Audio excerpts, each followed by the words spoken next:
friends, Zoe here. I hope you're having an amazing day today. Today I want to talk to you about a recent life lesson that I've really come to understand and learn in my life, and I wanted to share it with you just to help any of you along on your journey to reflect. And so if you like these types of videos, please give me a thumbs up and subscribe down below. And without further ado, let's get started. Alright guys, so today I want to talk to you about the mother wound. This is something that I definitely opened up to you about on my channel before, but I want to go into a deeper layer or a deeper aspect of healing the mother wound that I have recently come to know and understand. So what is the mother wound? For me personally, my mother, she was around during my childhood. Some of us might have a mother wound where our mother wasn't present at all, or maybe she was present, or maybe she unfortunately passed away. The mother wound can look like a lot of different things, and it's basically how our mother's energy or her actions might have affected us in our young age, and now in our older years, whether we're young adults, older adults, doesn't matter what stage of life we're in, we may be called to heal or mother ourselves in different aspects. And in that sense, almost reparent ourselves for things that we perhaps didn't receive when we were younger that we really needed to or would have helped us along in our journey. So for me personally, my mother was physically present, but she was emotionally unavailable to me.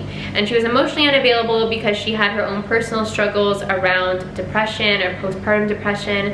And so she was physically available to me in different ways, but she wasn't emotionally available to me. And that's what I found has affected me in my later years, where, you know, as a child, I went through all sorts of more turbulent chapters trying to understand my relationship with my mother, and it's only in my adult period, like my later 20s, right, that I've been really going to work on healing this. Because as much as we can, let's say, heal things in the physical, we can go to talk therapy and we can kind of resolve things with our family, perhaps there might be certain energetic aspects that are calling for your attention inside, some inner child healing, if you will. And that's what I'm going to speak about in this video today. So I recently moved to Bali, and one of my main intentions of moving to Bali, Indonesia, was to create a better relationship with my body. It's something that I feel like it's time, and I've noticed different ways in my life of which I've sort of not neglected my body, but not been able to be in tune with it, as in sometimes I've had really bad posture. I have a bit of scoliosis in my back. I will work and work and work, and I will push myself at the gym over and over again, and I'm that person who pushes myself to that point where I might feel an injury come on, and I keep going until unfortunately I get hurt because I'm not totally or haven't totally in the past been in tune with my body. And when you start to connect more with your body in your life, you naturally start to allow any suppressed emotions or traumas to present themselves, because the body keeps the score. When we are younger and we're navigating those, let's say, turbulent experiences of childhood or some type of trauma, we can often suppress emotions without even realizing it. And that's what healing is in your later years of life, or when you're called to heal it, allowing emotions to show up and connect different dots that you might have inside to ultimately allow you to love yourself deeper, to let go of unserving narratives, let go of unserving belief systems, and choose love over fear, choose love over everything. So with my intention of moving to Bali and connecting with my body, I've got that, but I had it manifest in some interesting ways, and that was physical ailments. Physical ailments or ailments on my skin is something more recent in my life. The last year I had acne present itself. Never really had acne in my teenage years or anything like that, and then all of a sudden I'm 30s around the corner and I'm breaking out like I'm in high school. I didn't really understand. But that was my body trying to communicate to me, love yourself more deeply. And if you guys are familiar with Louise Hay's works or metaphysical anatomy, you can come to understand that anything suppressed in the body will be made manifest. Your body's trying to communicate with you, and there is an emotional connection between the subconscious mind and stored traumas or emotions in the body that are calling to be released. So when I moved to Bali, just in my first couple of weeks, I had a terrible case of ringworm breakout on my legs. And this felt out of control. So ringworm is a fungal infection of the skin, and being in the tropics, it was really difficult for me to manage. I ended up healing it with some emotional healing work and the help of Kambo medicine, which I will be sharing more about with you very soon because I'm now a certified Kambo practitioner. So I read this book, Metaphysical Anatomy, and it said fungal infections, especially those in the leg, are related to the mother wound, and more specifically, resentment of the mother. So I started to go to work on healing some of that. And the truth is that as much as I have healed my relationship with my mother, we're not speaking in the physical, but I feel like I have forgiven her for a lot of things, and I continue to. I still have harbored some resentment. And what that resentment looks like to me is that when something prompts itself in my life to heal, like, you know, I can say that romantic partnerships have really reflected back to me a lot of my mother stuff, I get really frustrated because I'm like, ugh, not this again, or ugh, mom stuff again, right? These are the first initial thoughts. It's like, why am I not healed yet? Why am I not done with this yet? And then under that is the root of resentment. I resent what happened to me when I was younger because I feel like it messed me up in my later years, or it has resisted love in my life in different ways, or resisted love for myself in different ways. But the truth is, anytime we're triggered, that's a blessing because it's showing us where we're not free. So this is what I've essentially been called to do since I got to Bali, is to look at what's been physically manifesting on my body, as in first ringworm, and begin to mother myself. And the ringworm did not start to go away until I started the emotional processing of it, okay? So Kambo helped some of the physical aspects of it to go away, but it didn't stop spreading, and it didn't stop showing up until I decided to face myself, until I decided to take the deeper journey within. Take a look at this resentment and take a look at my body. And when I first got the ringworm, I didn't want anyone to look at it. I ignored it, okay? First of all, I would cover it up with Band-Aids. I thought it was a bug bite or something like that, and I just like didn't want to touch it. I didn't want anything to do with it. It started to spread, and I still ignored it, right? It was on my legs. I would just like wear pants, and I was like, I'm not gonna look at that, it's gross. Until it got a little bit out of control, and it's itchy, it's uncomfortable, it was pussing, it was all sorts of different things. And I was disgusted by myself. I was literally disgusted by my skin and my legs. I was very resentful towards my body. And I went and saw doctors and healers and, you know, got different medicines, different topicals to put on it. And it only started to heal when I was willing to look at it. All of a sudden, I decided to start to look at things a different way. And I started to have this ritual where I would create salt baths. So I would pour a bath for myself, put salt in it, and I would sit there in the bath and I would look at the wounds that were all over my legs. And I would talk to myself and I would cry, and I started to touch the wounds, which was a really foreign concept to me. I was like, I don't want to touch this, I don't want anything to do with it. But I started to mother myself. I started to physically touch my body and send it love. Send these parts of my body that I was so disgusted or disturbed by love. And I realized that when I started to cry when I would do this, I was crying for any and all of the times that I ever felt unwanted, ever felt rejected, ever felt not good enough, ever felt disgusting. And I was releasing. I was releasing so many deep suppressed emotions, and I can tell you I was like crying in the bath, and sounds would come out that I never really heard myself make when I was crying. It was like these deep suppressed vibrations, I suppose, were expelling from my body, and the ringworm started to heal so fast once I started to mother myself in this way. And I learned different layers of that. But then, sometime later, I stubbed my toe when I was on my way to the beach, and I was gushing blood everywhere, but I was like, no, I'm going to the beach. I had a sign to pay attention to my body, and I didn't choose my body. I chose what my mind wanted to do, which was to go to the beach and watch the sunset. So I mothered this wound, but only when I got home. I neglected it at first, and I just decided that it wasn't that bad, and maybe if I didn't pay attention to it, it would go away. What you resist persists, and that is a mirrored lesson all over the place. So ignoring that, a couple weeks later, more recently in my life, a week ago actually, I fell. I had this weird, bizarre fall, and a rock went through my knee, and had to get stitches. I had to get stitches in Bali, which was an interesting experience. And what I noticed from that was that when I fell and blood was gushing everywhere, my staff, bless them, the angels that they are, ran over, literally picked me up and carried me to a bench and started cleaning my wound. I was thinking about everyone and everything else except my body.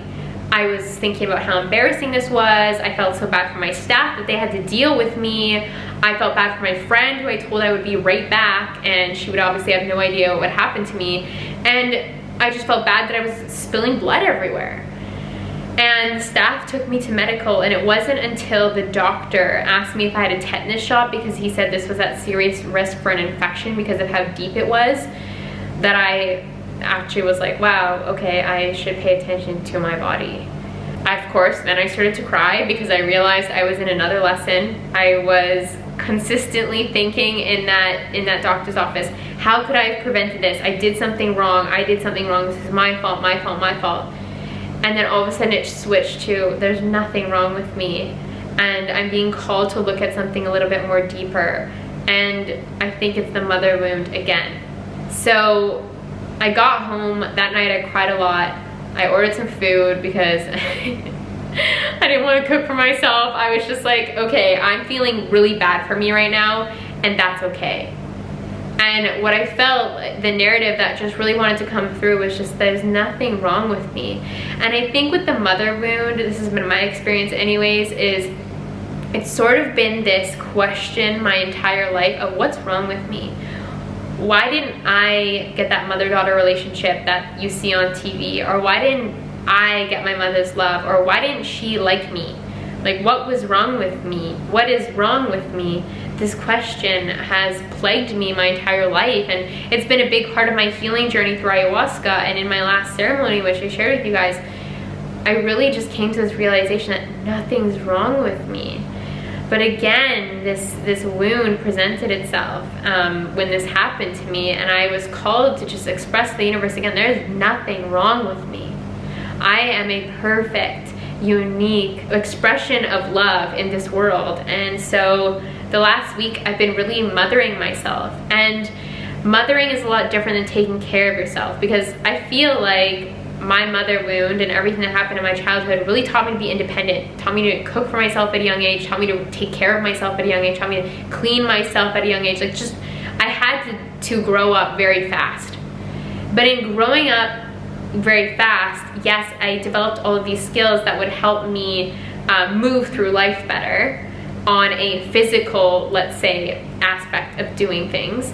But that deeper emotional aspect has not been tended to in the way that my inner child would have liked.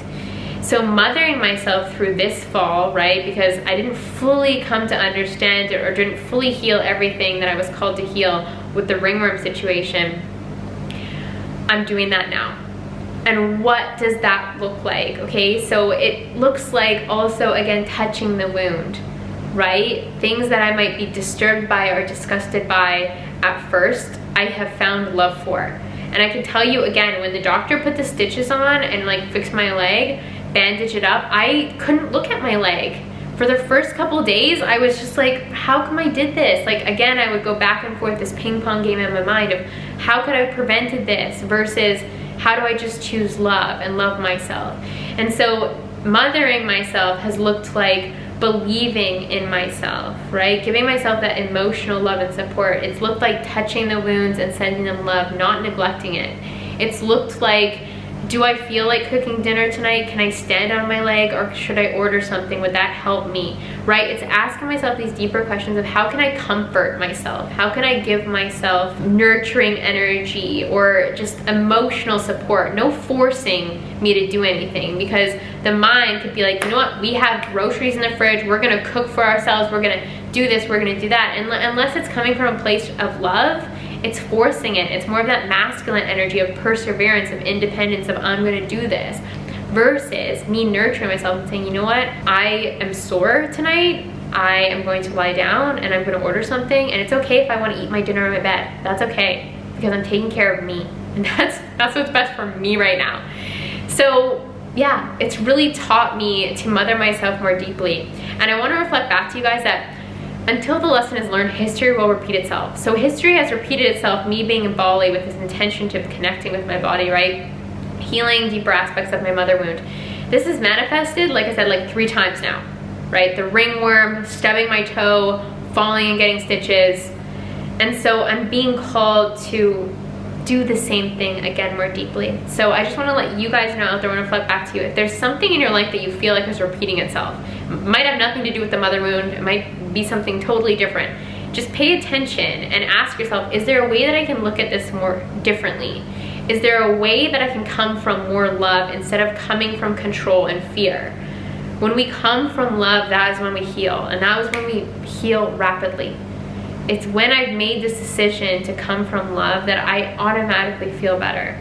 I do that emotional shift inside, I see the reflection on the outside, and beautiful things happen. So yeah, anyways, this is my story of learning how to mother myself. It's felt like a foreign concept to me because I didn't really have a reference point, right? Like I said, my mom was there physically, but she was not there emotionally. I never knew what it felt like to receive motherly love. I still don't really know what that feels like. Like, I have a stepmom, I have an amazing relationship with her now, but in those younger formative years between 0 to 6, I didn't have motherly love. So I feel like this is something that I've been called to blindly create for myself. Like, I say blindly because I've literally had to feel my way there. I've had to feel my way there. I have no idea what it looks like besides in the movies and things that I might have witnessed from my friends' relationships with their moms growing up. Like, I actually don't know the feeling, and I've been called to cultivate and create that feeling inside. So I also want to acknowledge that it's not easy to do. It's not an easy thing to understand or comprehend when you have no reference point. But what I'm saying is that you can feel your way there. You can touch your wounds and you can start to ask your body what it needs. You can send your body love and see how it responds. And in that way, you are just connecting with yourself more deeply. You are loving yourself more deeply, and ultimately you will be healed. You will be happier.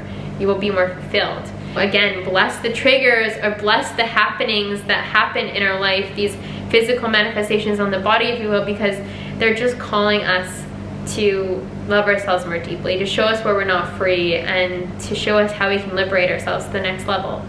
So anyways, I hope this video out there helped you guys. Please let me know in the comments if it did. I would love to hear from you. And if you haven't already, please give this video a thumbs up, and I'll see you again very soon.